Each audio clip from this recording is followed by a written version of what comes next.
अस्सलाम वालेकुम, welcome to AK bio.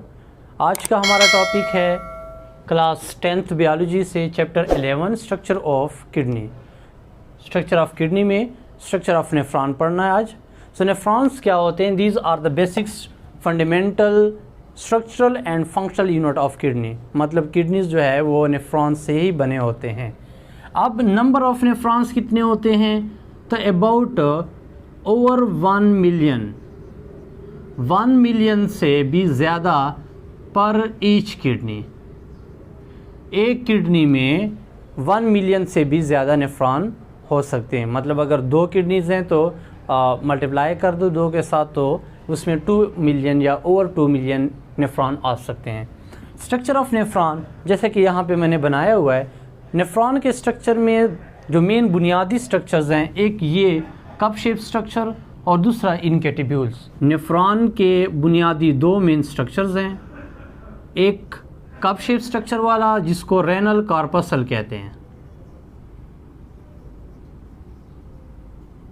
And जो दूसरा पार्ट है नीचे ट्यूब्यूल्स जो होते हैं, इनको रेनल ट्यूब्यूल्स कहते हैं। बेटा अब रेनल कॉर्पसल अगर यहाँ पे देखें, इसमें ये एक कप शेप स्ट्रक्चर है और साथ में यहाँ पे कैपिलरीज हैं, ब्लड कैपिलरीज। जैसा कि ये एक रेनल आर्टरी है और रेनल आर्टरी ये छोटे छोटे से फाइन आर्टरियोल्स में कन्वर्ट हो जाते हैं। सो इस आर्टरियोल का नाम है एफेरेंट आर्टरियोल। और जो एफेरेंट आर्टरियोल्स है, इससे नेटवर्क ऑफ ब्लड कैपिलरीज बन जाती है जिसको हम ग्लोमेरुलस कहते हैं। मतलब जो कप शेप स्ट्रक्चर है, ये इस कप शेप स्ट्रक्चर को क्या कहते हैं? बोमेंस कैप्सूल कहते हैं। अच्छा, अब कप शेप स्ट्रक्चर के अंदर जो नेटवर्क ऑफ ब्लड कैपिलरीज है, नेटवर्क ऑफ ब्लड कैपिलरीज, सो इस नेटवर्क ऑफ ब्लड कैपिलरीज को क्या कहते हैं? ग्लोमेरुलस। इट्स मीन्स कि रेनल कॉर्पसल 2 पार्ट पर मुश्तमिल है। एक हमने कहा बोमेंस कैप्सूल और दूसरे का क्या नाम है? ग्लोमेरुलस। बोमेंस कैप्सूल क्या होता है? It is a cup shape structure. ये क्या है? कप शेप स्ट्रक्चर है। और ग्लोमेरुलस क्या होते हैं? ब्लड कैपिलरीज हैं। बेटा रेनल कॉर्पसल यहाँ पे मुकम्मल हुआ। अब हमने रेनल ट्यूब्यूल्स को देखना है। तो ये जो बाकी जितने भी ये ट्यूब्यूलर सिस्टम है, इन सारे ट्यूब्यूल्स को रेनल ट्यूब्यूल्स कहते हैं।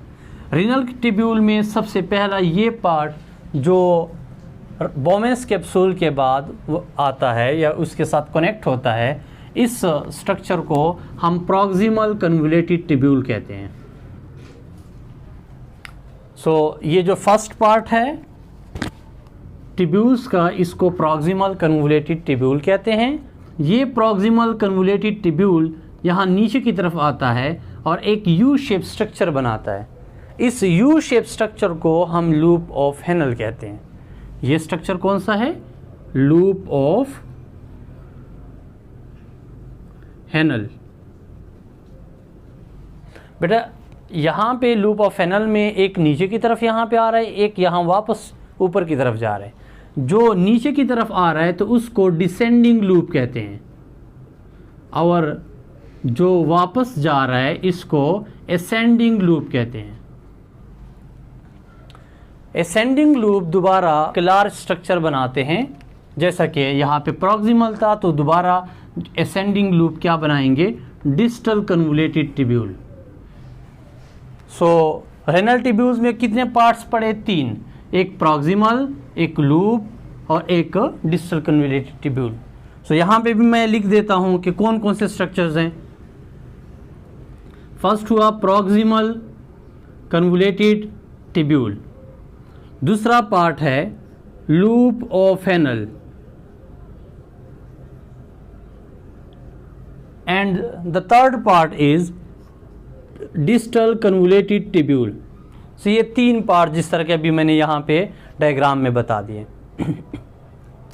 अब बेटा जहाँ तक डिस्टल कन्वोल्यूटेड ट्यूब्यूल है, सो ये सारे distal convoluted tubule it opens into the collecting duct.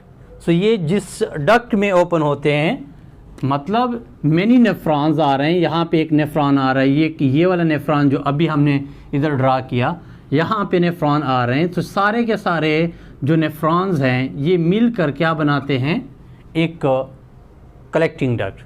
आप कह सकते हैं कि all nephrons opens into a duct called collecting duct. अब जितने भी नेफ्रॉन्स होते हैं ये सारे एक दूसरे के साथ मिल के एक बड़ी सी डक्ट बनाते हैं जिसको कलेक्टिंग डक्ट कहते हैं। सो ये जो स्ट्रक्चर है इसको हम क्या कहेंगे, कलेक्टिंग डक्ट।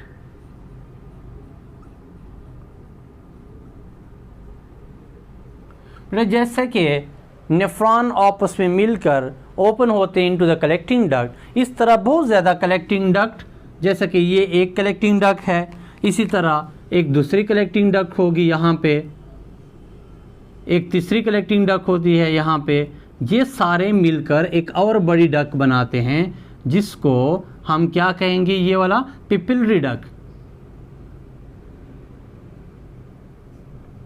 मतलब ऑल द कलेक्टिंग डक्ट्स कितने होंगे, ये हंड्रेड्स ऑफ कलेक्टिंग डक्ट्स होंगे, हंड्रेड्स, ज़्यादा हो सकते हैं, 100 से 100, 2, 3, 4, 500 जितने भी हैं, सो हंड्रेड्स में हो सकते हैं।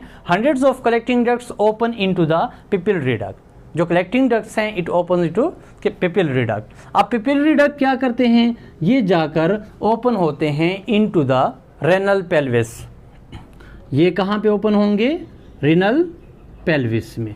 बाकी आपको पता है कि रेनल पेल्विस से जो यूरिन है ये कौन लेके जाता है यूरिनरी ब्लैडर तक, यूरेटर। यूरिनरी ब्लैडर कौन सी जगह है जहाँ पे यूरिन शॉर्ट टाइम पीरियड के लिए स्टोर हो जाता है। और यूरिनरी ब्लैडर से जिस्म से बाहर कैसे निकलता है, कौन से डक्ट के जरिए, थ्रू यूरिथ्रा।